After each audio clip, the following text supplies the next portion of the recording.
मी वैशाली पाचपुते गायकवाड। रसिक हो, असं म्हटलं जातं की मनुष्य हा पृथ्वीवरील अत्यंत बुद्धिमान प्राणी। या बुद्धीच्या जोरावर त्याने विविध क्षेत्रामध्ये भरीव प्रगती केली आहे।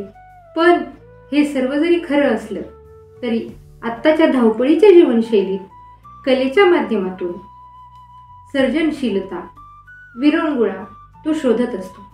त्याने अनेक साहित्यिक प्रवासातही एक उंची गाठण्याचा प्रयत्न सुरू ठेवला आहे।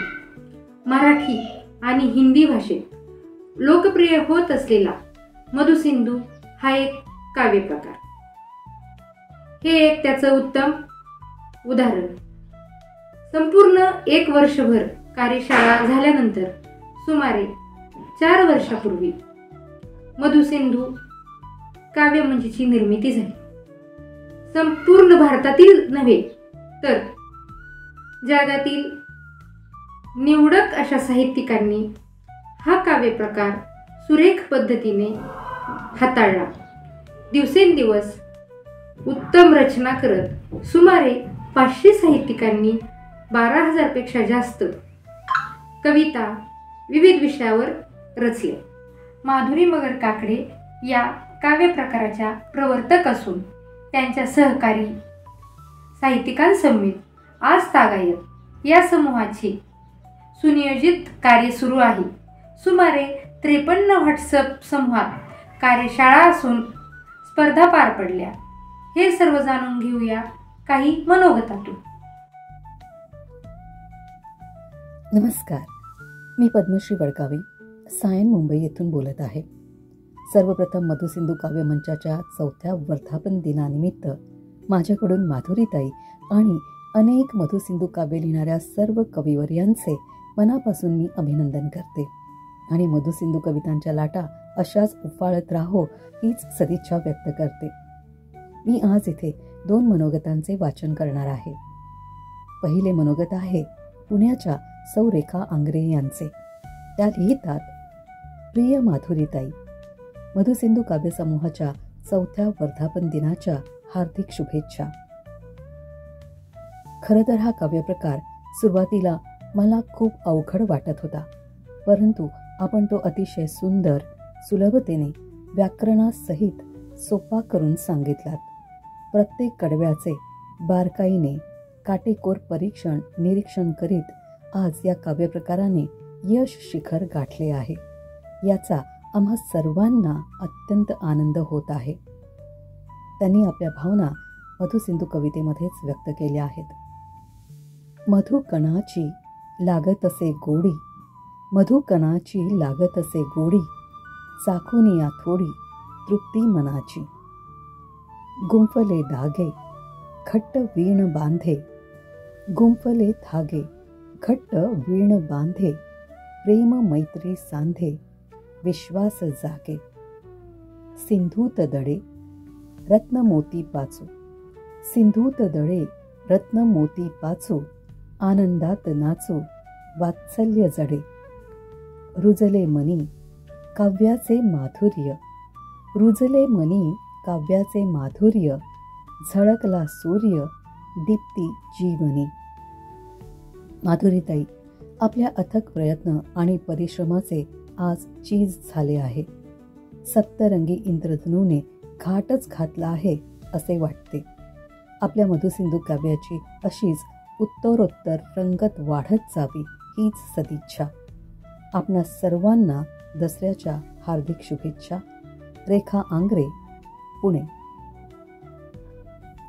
धन्यवाद। नमस्कार, मी सौ विजया कडू, सेवानिवृत्त प्राचार्य, पुणे। मधुसिंधू काव्यमंच निर्माता सौ माधुरीताई काकडे यांनी या प्रकारासाठी जे अद्वितीय योगदान दिले आहे त्याला 4 वर्ष पूर्ण झाली आहेत। त्यानिमित्ताने अनेक मान्यवर सहभागी साहित्यिक मंडळींनी शुभेच्छापर मनोगत पाठविले आहेत। त्यापैकी 2 भगिनींची मनोगत मी वाचणार आहे। स्वाती कोरगावकर, कोल्हापूर। आदरणीय माधुरीताई, आज आपल्या मधुसिंधू काव्यमंचाचा 4था वर्धापन दिन। प्रथम हार्दिक अभिनंदन। हा काव्यप्रकार मला खूप भावतो. वेळात वेळ काढून मी काव्य उपक्रमात भाग घेत असते. विविध मासिकातून, प्रातिनिधिक काव्यसंग्रहातून आपण आम्हा नवोदितांना एक छानसे व्यासपीठ उपलब्ध करून देता. काव्यप्रकार तर सर्वदूर झालाच, पण त्यासोबत आमचं नावही.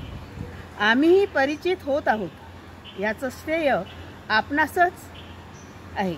आपली साहित्यिक वाटचाल अशीच उत्तरोत्तर बहरत राहो ही सदिच्छा. पुनश्च अभिनंदन. दुसरे मनोगत. नीलम ताई आफळे, नाशिक.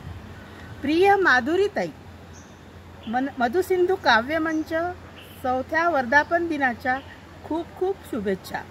माधुरीताई, आपल्या परिश्रमास भरघोस यश मिळते आहे. ऑडिओ, व्हिडिओ, मासिकातील प्रसिद्धी, रेडिओवर सादरीकरण होत आहे. मधुसिंधू काव्यसंग्रह, अनेक मान्यवरांना भेट, काव्यसंमेलनात उपस्थिती अशा अनेक विविध उपक्रमातून मधुसिंधू झळकते आहे.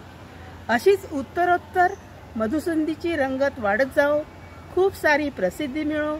सर्व कवी कवयित्रींना हा आपला काव्यप्रकार मनापासून आनंद देत राहो ही सदिच्छा.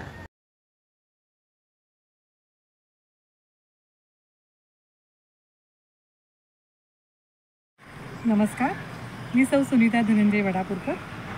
माधुरीताई काकडे यांनी निर्माण केलेल्या मधुसिंधू आणि मधुदीप काव्यसमूहामध्ये मी आहे. प्रथमतः मी माधुरीताई काकडे यांचे खूप खूप अभिनंदन करते, कारण दसऱ्याला मधुसिंधू काव्यप्रकाराचा 4था वर्धापन दिन साजरा झालेला आहे. मधुसिंधू काव्यप्रकार हा खूपच छान आणि बुद्धीला चालना देणार आहे. यात स्वरयमकाचे भान ठेवावे लागते. या वर्धापन दिनानिमित्त बऱ्याच जणांनी त्यांचे मनोगत व्यक्त केलेले आहे. त्यापैकी 2 मनोगत मी वाचून दाखवणार आहे. प्रथम संजय बिडकर, राहणार नाशिक, यांनी लिहिलेले मनोगत वाचते.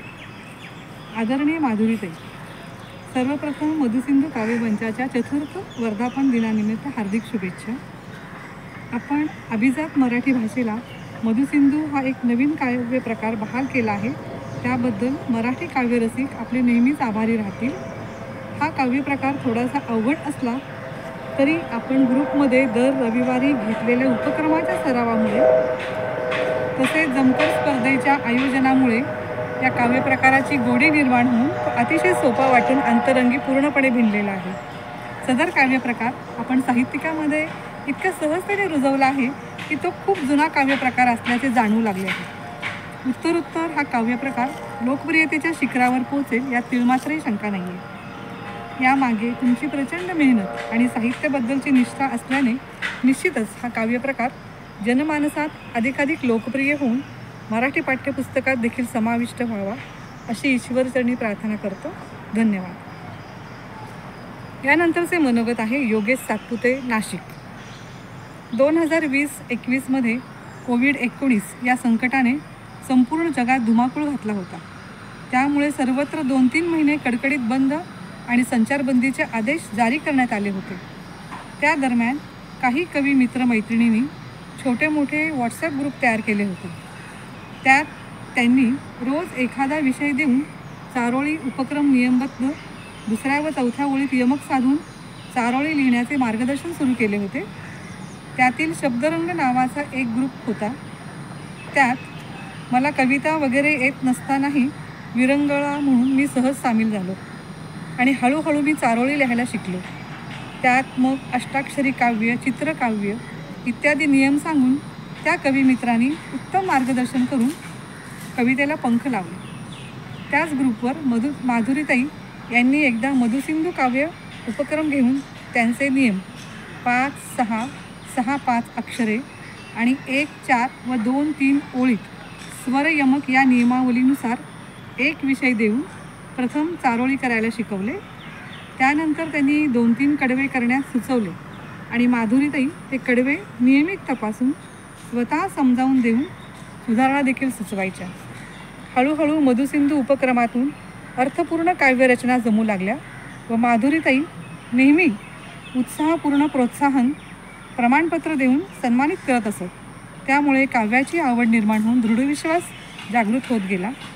त्या दृढ विश्वासाने मी आमच्या विभागीय प्रशिक्षण संस्थेत चंद्रपूर येथे असताना तेथील वलय या अंकात एक मधुसिंधू कविता सादर केली होती. ती कविता आमच्या ज्युनियर आणि सिनियर अधिकारी यांना खूपच आवडली होती. मला त्याबद्दल आमच्या वरिष्ठ अधिकारी यांच्यामार्फत सन्मानित करण्यात आले होते. मधुसिंधू काव्यातून कमी शब्दात अतिशय अर्थपूर्ण आशय व्यक्त करण्याचे उत्तम वैशिष्ट्य आणि सामर्थ्य आहे. मधुसिंधू काव्य मंचाच्या चतुर्थ वर्धापन दिनानिमित्त माधुरीताई व आपल्या सर्व सहभागी कवी आणि कवयित्री यांना मनपूर्वक शुभेच्छा. धन्यवाद. नमस्कार, मी पद्मश्री वडगावे मुंबई सायन येथून बोलत आहे.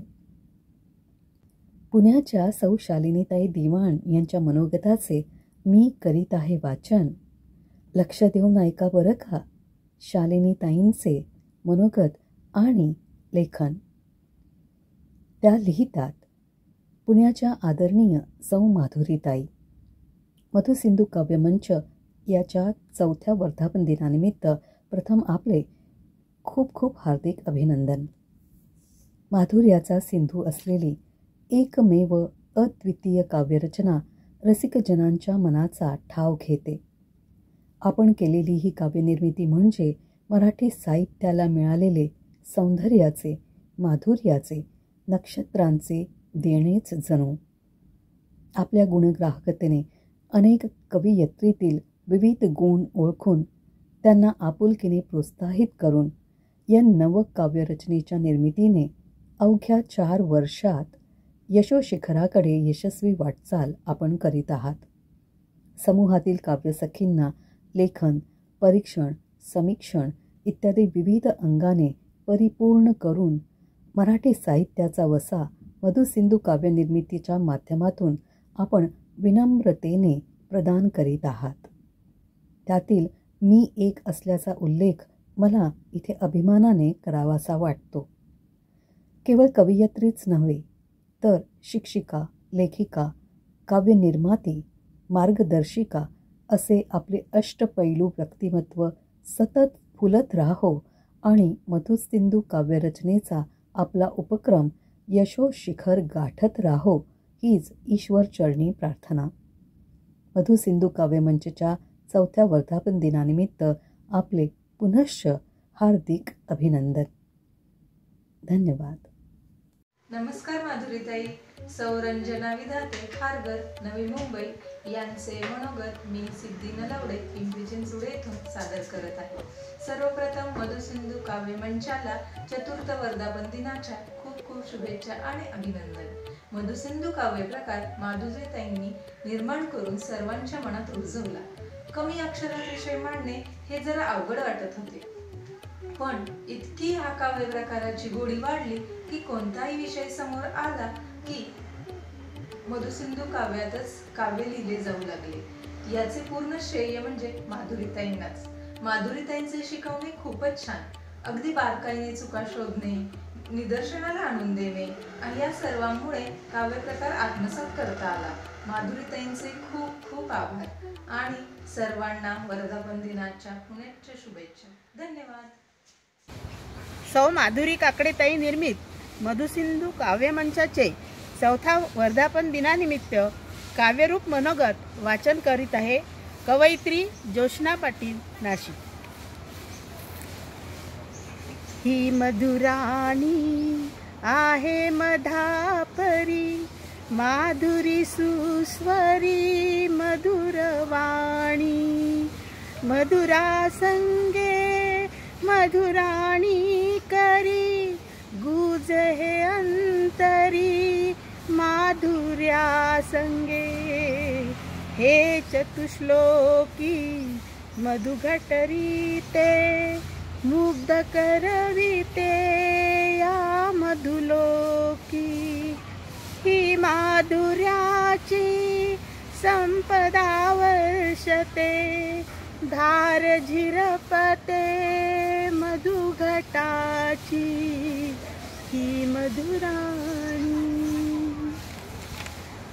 दुसरे मनोगत गद्य व पद्य दोन्ही प्रकारात आहेत आणि सारस्वत आहेत. डॉक्टर प्रकाश पांडे, वाशी. मधुसिंधू काव्यमंच या समूहाला 4 वर्ष पूर्ण झाली आहेत. त्यानिमित्ताने समूह संस्थापक आणि मार्गदर्शिका आदरणीय सौ मधुरीताई यांचे आम्ही समूहातील सर्व सदस्यांचे अभिनंदन आणि पुढील वाटचालीसाठी त्यांना हार्दिक शुभेच्छा. खरं म्हणजे मी या समूहात नवीन आहे. मला समूहात सामील होऊन जेमतेम 1.5 महिना झाला आणि 3-4 काव्यरचना लिहिण्याचा प्रयत्नही केला. सुरुवातीला खूप अवघड वाटणारा मधुसिंधू काव्यप्रकार आता ताईच्या मार्गदर्शनाने आणि सहभागींच्या कविता वाचून बराचसा सोपा वाटतो आहे. यातून बरेच काही शिकण्यास मिळाले. कविता आशयपूर्ण आणि लयबद्ध होण्यासाठी शब्दसंग्रह भरपूर असणे आवश्यक आहे. समूहातील बरेच सारस्वत खूप चांगल्या रचना लिहितात. काव्यमंच खूप चांगला असून सर्वजण खेळीमेळीच्या वातावरणात राहतात. त्यासाठी एक काव्यरचना. होतो साजरा दिन वर्धापन, चौथे पदार्पण आजचा खरा. होतो साजरा दिन वर्धापन, चौथे पदार्पण आजचा खरा.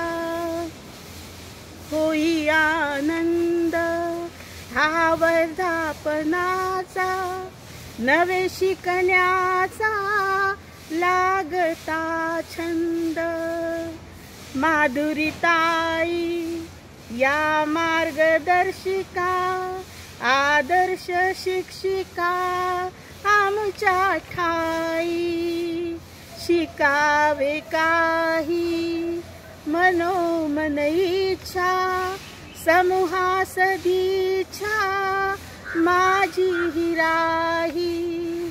समूहा सदिच्छा माझी ही राही. धन्यवाद. नमस्कार, मी सौ अबोल बनसोड, गोंदिया. मधुसिंधू काव्यमंचच्या वर्धापन दिनाच्या निमित्ताने सौ साधना कपाडेताई नागपूर यांची लिहिलेले मनोगत मी सादर करीत आहे. मधुसिंधू काव्यमंच या 4थ्या वर्धापन दिनाच्या निमित्ताने सौ माधुरीताईंना व समूहातील सर्व कवी कवयित्रींना खूप खूप शुभेच्छा. मधुसिंधू म्हणजे माधुर्याचा सागर. खरोखर नावाप्रमाणेच या नवीन प्रकारात गोडवा जाणवला आणि 4 वर्षापासून मी या प्रकारात रचना करण्यात कशी रंगून गेले ते माझे मलाच कळले नाही. दिसायला सुबक आणि सुटसुटीत असणारा हा काव्यप्रकार रचना करायला काही तेवढा सोपा नाही हे मात्र खरे. शब्दमर्यादा, अक्षर, यमक, स्वरयमक हे सर्व ऱ्हस्व दीर्घ सांभाळत लिहिणे म्हणजे तारेवरची कसरत. हे म्हणणे काही गैर होणार नाही असे मला वाटते. म्हणूनच प्रत्येक विषय मी एक आव्हान म्हणूनच स्वीकारते आणि सर्वांच्या, विशेषतः माधुरीताईंच्या पसंतीला उतरविण्यासाठी माझी खटपट सुरू असते. सर्वात महत्त्वाचे म्हणजे यमक आणि स्वरयमक साधल्याने कवितेला कसा ठेका प्राप्त होतो आणि ती कशी गेय होऊन जाते याचे उदाहरण यात बघायला मिळते. याबरोबरच या रचनेच्या खऱ्या शिल्पकार माधुरीताई काकडे यांच्या शालीनतेने शिकविण्याचा पद्धतीमुळे हा प्रकार व हा मंच मला आपलासा वाटू लागला यात शंका नाही. आज बघता बघता मधुसिंधू 7 समुद्रापार पोहोचला आहे आणि याचे सर्व श्रेय माधुरीताईंनी घेतलेले कष्ट आहेत हे वेगळे सांगायला नको. मधुसिंधू काव्यप्रकाराची अशीच उत्तरोत्तर प्रगती होत राहू व स्वतःबरोबरच मराठी काव्य लिहायला शिकणाऱ्यांना पंत समृद्ध करत जावो या सदिच्छासह पूर्णविराम देते. जाता जाता एक समर्पक कविता देते, कारण या कवितेत माझ्या भावना सर्व मंडळीपर्यंत मला पोहोचवता येतील असे मला वाटते. शीर्षक आहे किमयागार. 4th वर्ष वर्धापन दिन, दसरा सुदीन मावेना हर्ष. गेंदे उधळू शब्दसुमनांचे, दालन काव्याचे नख उजळू. कोसळणार शुभेच्छांचा सरी मधुसिंधूवरी प्रेमे अपार. आज बांधते समा आठवांचा भावभावनांचा राग छेडते. अटके पार पोहोचले काव्य प्रकार सुसास्त्राव्य आवडे फार. नवा प्रकार सर्वत्र गाजला मनात ठसला पुण्या गावी. माधुरीताई दीपस्तंभापरी निर्देशन करी समृद्ध माई. मीही साधले तंत्र यमकाचे स्वर यमकाचे शब्द शोधले. आज मनाचा शुभेच्छा वर्षा धावो भरधाव रथ यशाचा. धन्यवाद. नमस्कार माधुरीताई. सौ रेखा नामदेव दहातोंडे अहिल्यानगर यांचे मनोगत मी सौ सिद्धी नलवडे पुणे येथून सादर करत आहे. नावाप्रमाणेच आपले प्रत्येक काम मधुर आहे. मग ते कवितेतील चुका सांगणे होय या कवितेला प्रोत्साहन देणे होय. सध्या काव्यलेखनात अनेक प्रकार प्रचलित आहेत, परंतु आपल्या अनोख्या शैलीने मधुसिंधू काव्य हिऱ्यासारखे लखलखत आहे. या मधुसिंधू काव्य मंचाच्या 4थ्या वर्धापन दिनानिमित्त समूहातील सर्व सदस्यांना आणि तुम्हालाही मनपूर्वक शुभेच्छा. 4 ओळीच्या या काव्यामध्ये 4थ्या ओळीत विषयाला कलाटणी मिळते. हा काव्य प्रकार अधिकाधिक लोकांपर्यंत पोहोचून लोकप्रियतेच्या उंच शिखरावर जावा हीच सदिच्छा. पुन्हा एकदा सर्वांचे अभिनंदन.